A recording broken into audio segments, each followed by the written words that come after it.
bonjour, Lara, c'est une des belles rencontres de Saint-Maur-en-Poche. C'est un peu pour ça qu'on fait le salon, hein.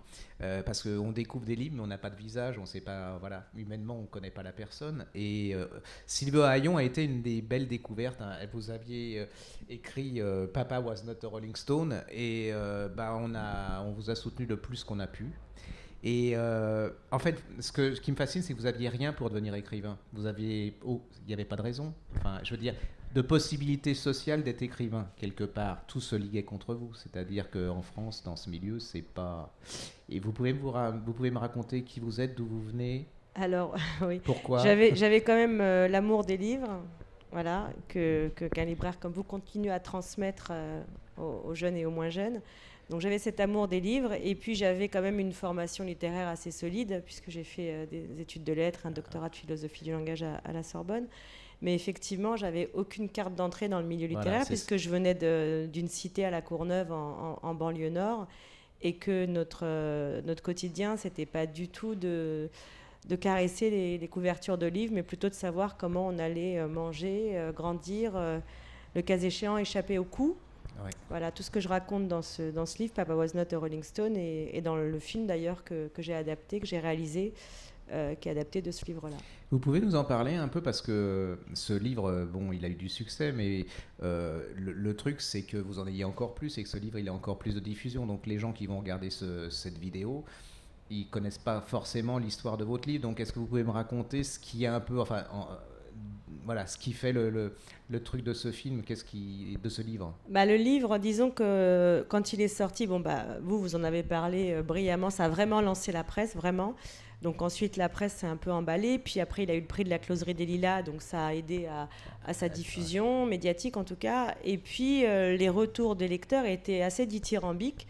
Donc plusieurs producteurs ont voulu adapter le livre au cinéma, et comme il s'agissait de mon histoire personnelle, je ne voulais pas juste gagner de l'argent et laisser mon travail à réaliser à quelqu'un d'autre. Bref, chemin faisant, j'ai coécrit le scénario avec Sylvie Vered, qui est une grande cinéaste française, et puis j'étais très complexée à l'idée de passer derrière la caméra, et Sylvie m'a détendue, mon producteur aussi.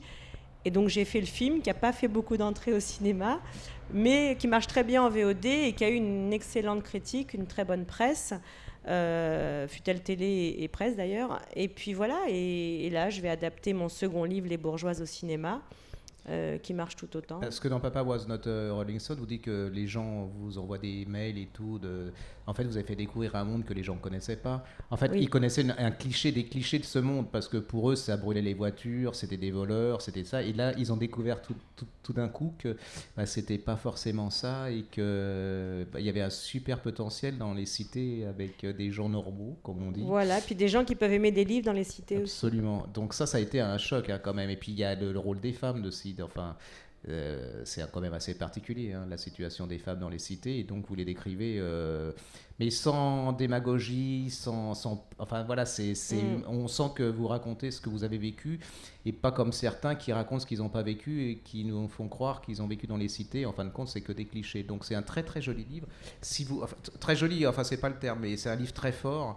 Vous allez découvrir un milieu, des gens, des passions, des gens passionnés, des gens vivants, hein, qui nous ressemblent, hein, Alors, ils n'ont pas forcément eu tout. Et c'est ça qui m'énerve un peu, c'est que vous n'avez pas forcément toutes les chances comme beaucoup de gens ont.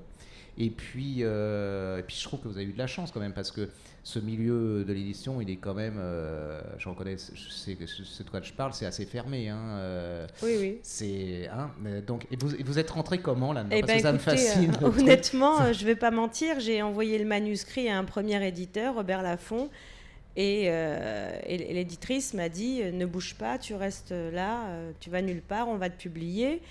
Et voilà, et chaque année, depuis 4 ans, j'ai publié un livre. Et ce qui est marrant, c'est que là, j'ai apporté mon dernier livre, donc, qui s'appelle L'une contre l'autre, voilà, et qui parle aussi de la difficulté, pour le coup, à être français dans une cité.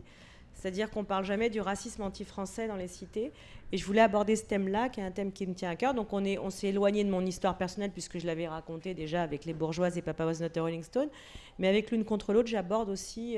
C'est pas un peu dur? Enfin, je veux dire, par rapport aux médias, j'ai eu des réactions assez mitigées, enfin des réactions excellentes avec le coup de cœur duel, par exemple. Et puis à côté de ça, j'ai reçu des lettres de gens de confession musulmane qui n'ont pas compris que c'était un pamphlet antiraciste, pour le coup.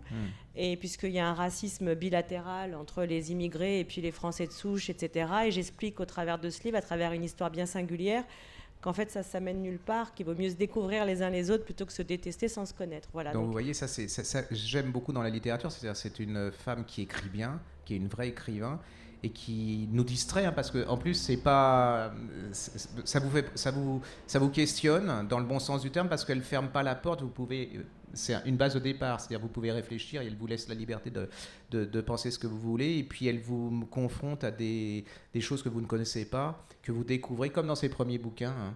Et puis en plus, ce que j'aime, alors allez-y, parce que c'est des très très très beaux livres, c'est des on est très touché par ces livres. Voilà, j'aime bien parce que c'est pas le point levé en disant moi je suis musulmane à la cité, vous êtes tous des cons et je suis exploité. C'est pas du tout ça. C'est tout en subtilité, en réflexion. Donc c'est très très rare à notre époque, hein, d'un côté comme de l'autre. Et puis ce que j'aime aussi, c'est que vous êtes capable de bousculer dans autre chose. C'est-à-dire que là, vous m'expliquez que vous étiez en train de faire une biographie. Et alors, non, attendez, ce qui me fascine le plus, c'est pas ça, parce que faire une biographie, bon, d'accord, on peut faire une biographie on est fasciné par, je sais pas, Marilyn Monroe, on a vu ses films et tout. Non, vous m'avez dit, j'ai fait une photographie parce que le type, je l'ai faite parce que je l'ai croisé, que j'ai aimé son regard dans la rue. Je trouve, ça, c'est, si je me mettais à une biographie de tous les filles que je regarde dans la rue et que déjà j'ai pas le talent, mais on arrête. C'est quand même extraordinaire. Oui, j'ai croisé cet ange déchu de la mode, comme je l'appelle, qui est Claude Montana. Et j'ai été happée par son regard bleu profond de petit garçon.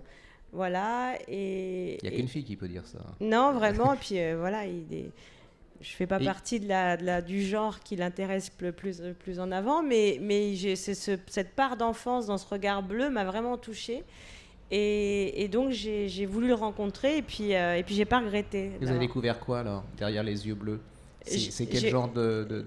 J'ai découvert un petit garçon qui a eu à lutter contre un milieu social qui l'avait enfermé dans une case où on n'était pas là pour faire de la mode chez lui. Son papa était un ancien militaire, bien que reconverti dans le textile, très très loin de la mode. C'est pas ce qu'il voulait pour ses fils. D'ailleurs, son fils aîné est ingénieur.